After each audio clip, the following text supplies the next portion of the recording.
പനിക്കൂർക്ക എന്ന പേര് കേൾക്കുമ്പോൾ തന്നെ പനിക്ക് ഉപയോഗിക്കുന്ന ഒരു സസ്യമാണെന്ന് മനസ്സിലാവുമല്ലേ? പനിക്കൂർക്ക എന്ന അമൂല്യ സസ്യത്തെക്കുറിച്ച് അറിയാത്ത ആരും തന്നെ ഇല്ല. എല്ലാവർക്കും ഈ ഔഷധ സസ്യത്തെ പരിചയമാണ്. മണ്ണിൽ നിന്ന് അധികം ഉയരത്തിൽ വളരാതെ പടർന്നു വളരുന്ന ഒരു സസ്യമാണ് പനിക്കൂർക്ക, അല്ലെങ്കിൽ ഞവര എന്ന് പറയുന്നത്. കർപ്പൂരവല്ലി, കഞ്ഞിക്കൂർക്ക, നവര എന്നൊക്കെ ഇതിന് പേരുകളുണ്ട്. ഒരു പാർശ്വഫലങ്ങളുമില്ലാത്ത ഒരു ഔഷധം കൂടിയാണ് പനിക്കൂർക്ക. പനിക്ക് ഉപയോഗിക്കുമെന്ന് അറിയുമെങ്കിലും ഏതൊക്കെ അസുഖത്തിന് ഏത് രീതിയിൽ ഉപയോഗിച്ചാൽ മാത്രമാണ് പൂർണ്ണഫലം കിട്ടുന്നത് എന്ന് പലർക്കും അറിയില്ല.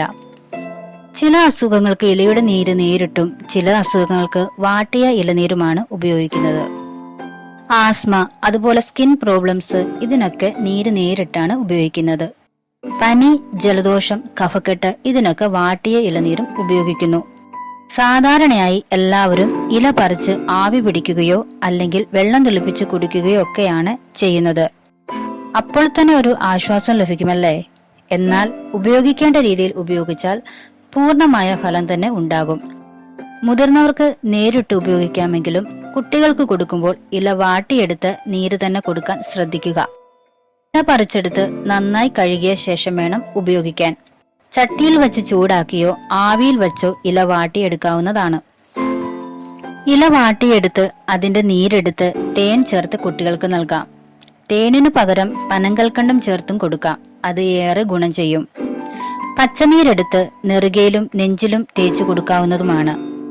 കൂടാതെ രാസ്നാദി പൊടിയുടെ കൂടെ ഇതിന്റെ നീര് ചേർത്ത് നെറുകയിൽ തിരുമാവുന്നതാണ്. കഫക്കെട്ടിന് ഫലപ്രദമായ മരുന്നാണ് പനിക്കൂർക്കയില.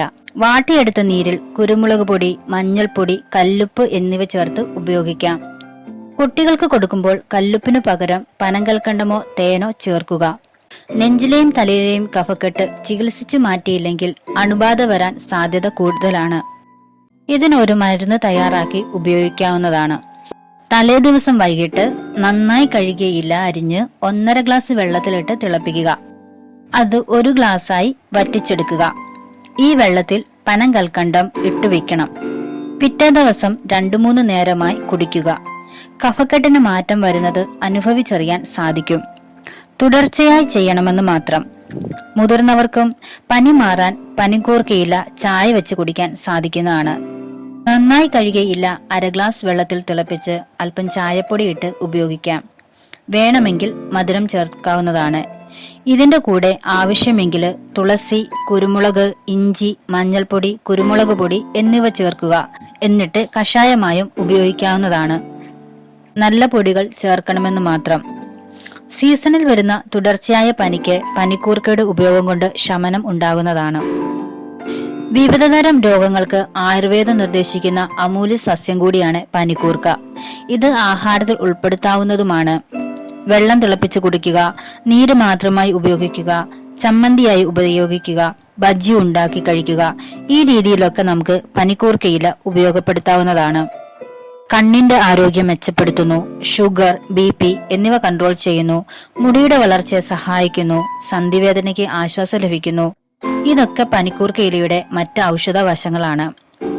അധികം ബുദ്ധിമുട്ടില്ലാതെ തന്നെ നമ്മുടെ വീട്ടിൽ ഇത് വളർത്തിയെടുക്കാവുന്നതേയുള്ളൂ. ഒരു ചെറിയ തണ്ട് മതിയാവും ഇത് നട്ടു വളർത്തിയെടുക്കാൻ. വീട്ടിലില്ലാത്ത എല്ലാവരും നിർബന്ധമായും നട്ടു വളർത്തേണ്ട ഒരു ഔഷധ സസ്യം കൂടിയാണ് പനിക്കൂർക്ക.